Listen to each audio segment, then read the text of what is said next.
이메일 서비스에서 이 골뱅이 대신에 샵이 등장한다는 내용이었어요. 4위 기사에 올라와 있던 것 같은데 샵메일 되게 낯설거든요. 뭔가요? 제가 이걸 저도 사실 이번 기회에 이제 살펴봤어요. 근데 이게 메일이 아니거든요. 그러니까 무슨 메일이 아니에요?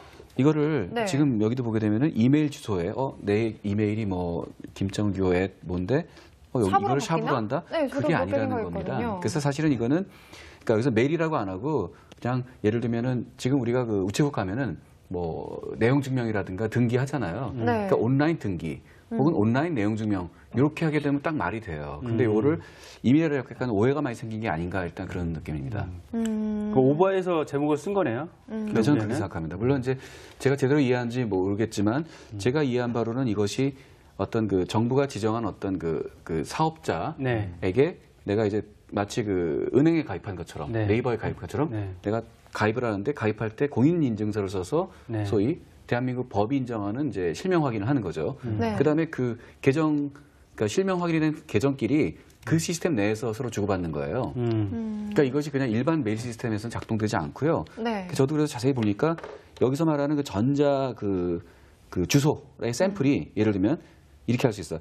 새집 전세계약서 샵 김교.개인 이렇게 돼 있어요. 그러니까 우리가 아는 주소가 다르죠. 저는 이제 그래서 뭐 지난주에 우리 김국현 대표님이 뭐 삽질 얘기도 하셨지만 저 이해가 안 가는 게 이게 왜 필요한지를 모르겠어요. 그럼 저는 반대 입장으로 롤플레이 할게요.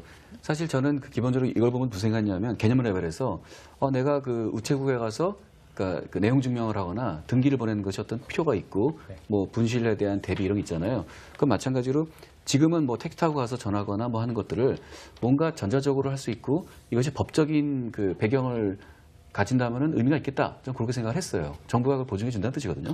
그러니까 뭐 그거를 기존의 이메일이라든가 아니면 그냥 별도 그냥 시스템에 그냥 업로드해서 할 수도 있는데 굳이 왜 이런 시스템이 필요한지 그 부분에 대해서는 저도 약해지는데요. 사실은 벌써 약해지시면 안 돼요. 그러니까 이 두 가지 방법이 있는데요. 그러니까 이 메일 시스템은 기본적으로 내가 이렇게 뭐가를 툭 던지면 이렇게 쭉 전달되는 메커니즘이죠. 그러면 이거를 사실은 그 메일 위에 어플리케이션 레벨에서 그 좋은 보안 기술을 통해서 할 수가 있어요. 그렇게 하면 제일 좋은데 이게 또 혹시나 하는 거, 이 해킹이 뭐하면 어떡하지? 그러니까 아예 그 전송망 자체를 그냥 내가 해버릴게. 라는 그런 접근 방식인 거죠. 근데 그걸 왜 정부가 해주시려고 또 이렇게?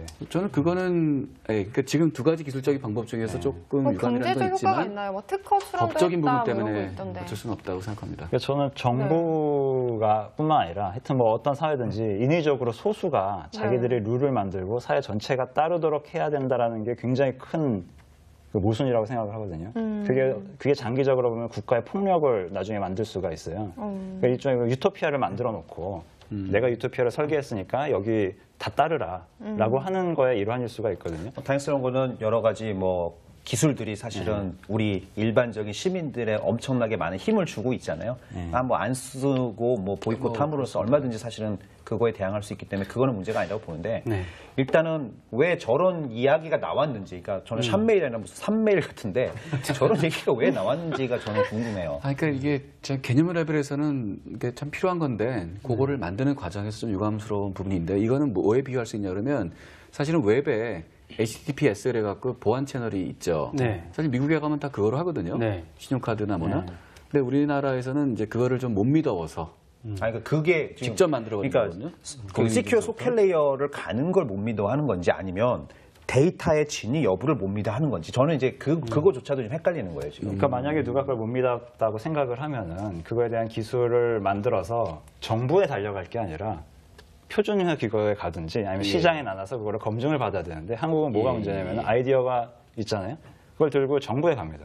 그건 사실 어용이거든요. 그러니까 어용이 결국은 나라님이 써주는 거잖아요. 지금 그게 너무 그 생태가 지금 너무 그런 쪽으로 치우친 바가 없잖아요. 그래서 저는 이제 그 어떤 문제를 푸는 그 기술적인 자신감이 결여돼 있고 보니까 좀 책임지기도 뭐하고 문제 생기고 골치 아프니까 그냥 다 해버리자라는 그런 거가 좀 개입다고 보고 있고요. 그래서 정부한테 달려갔다라는. 그러니까 좀 뭐 좋은 건 아니지만은 뭐 그렇게 볼 수도 있겠다. 아니 뭐 지금 얘기 들어보면 뭐 인감제도도 문제가 있다. 그래서 인감제도를 개선하거나 뭐 대폭 없애자 뭐 이런 얘기도 나오고 있는데 굳이 뭔가 이 아까 말씀하신 것처럼 공인 인증을 위해서 이런 서비스를 도입한다는 게 사실 또 다른 뭐 규제라든가 또 다른 제약을 낳지 않을까 저는 그런 우려도 사실 하거든요. 근데 한 가지만 보장되면 괜찮다고 보는 거고요. 그러니까 보통 정부라는 것이 규제가 있지만 사실 정부도 서비스를 합니다. 아, 정부 쪽에서 나오신 건가요 오늘? 아, 예. 제가 네. 다시 한번 말씀드리지만 정부 쪽 분이 아니세요. 그러니까 정부에서 뭐냐면요. 나오신 것 같아요. 네. 아니 이것이 내가 선택할 수 있는 서비스 형태로 가면 문제가 없는데요. 근데 이거 아니면 안 돼라고 되면 그때 좀 골치 아파지는 게 아닌가. 더 심각한 거는요. 이런 그 부가적인 서비스를 굳이 정부가 나서서 하는데 이게 실패했을 경우에는 누가 책임지느냐라는 거고요. 이게 사업적으로 또는 사람들에게 뭐 보편적으로 쓸 수 없는 시스템이라면 이 구축했을 때 들어갔던 세금은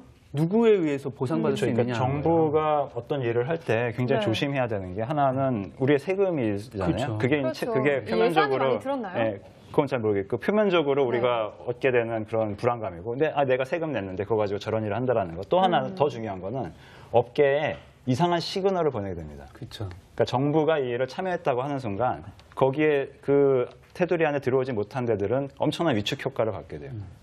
정부가 이미 시작을 했기 때문에. 그래서 이건 시장에 굉장히 안 좋은 역할을 미치는